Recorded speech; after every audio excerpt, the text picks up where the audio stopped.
पाणी दौरा बिल्डिंगवर थोड्याच लोकांनी या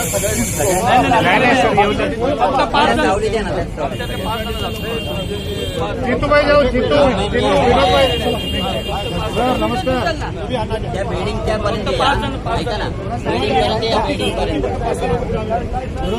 आपको होएगा तो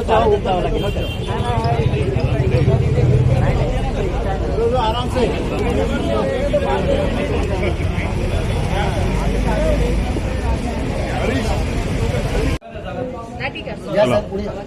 रोल येथील रिंग रोडचं जो काम चालू आहे त्यावर भरपूर गाडीधारक बाधित होत आहे. समोर काय सांगितलं आज या ठिकाणी आम्ही पाहणी दौरा आयोजित केला होता आणि मेट्रोचे अधिकारी आणि आपले ओपन इंडस्ट्रियल इस्टेटचे प्रतिनिधी आणि जे गाळे आहेत की जिथून मेट्रो जाते तर यांचा पाहणी दौरा आज आम्ही केला आणि या पाहणी दौऱ्यामध्ये अनेक गोष्टी ज्या आहेत त्या आढळल्या. त्याच्यामध्ये निरनिराळे पर्याय देखील इथल्याही लोकांनी सुचवले आणि मेट्रोच्याही लोकांनी सुचवले. आता याच्यामध्ये नक्की किती गाळे बाधित होत आहेत त्याचा सर्व्हे केला जाईल आणि त्या सर्व्हेच्या नंतर देखील याच्यातनं की कमीत कमी इथल्या आमच्या उद्योजकांना त्रास होईल, कमीत कमी इथल्या उद्योजकांवर त्याचा परिणाम होईल, त्यांच्या पोटापाण्यावर, अशा प्रकारची रचना करण्याचा आम्ही त्यांच्या वतीने मेट्रोकडे प्रयत्न करू.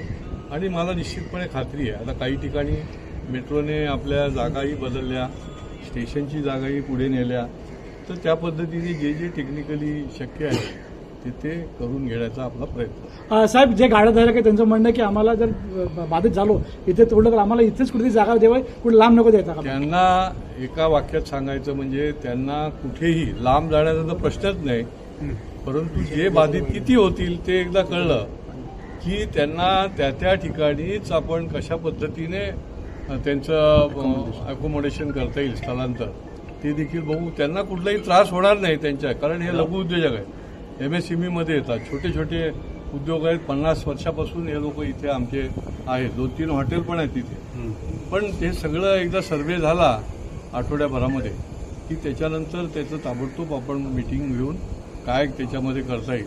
आणि दुसरा पर्याय सुद्धा जो आहे तो देखील तपासून बघायचं आपण मेट्रोच्या अधिकाऱ्यांना सांगितलंय की जेणेकरून कुठलंही काही होणार नाही. आत्ता समजा 13 होतील, 20 होतील, एक्झॅक्ट सर्व्हे नंतरच कळणार आहे, परंतु कुठलाच होणार नाही, तोही पर्याय बघून घ्यायचा आहे आणि पुढच्या या 10 दिवसामध्ये त्याच्या संबंधामधला आपल्याला निर्णय घेता येईल.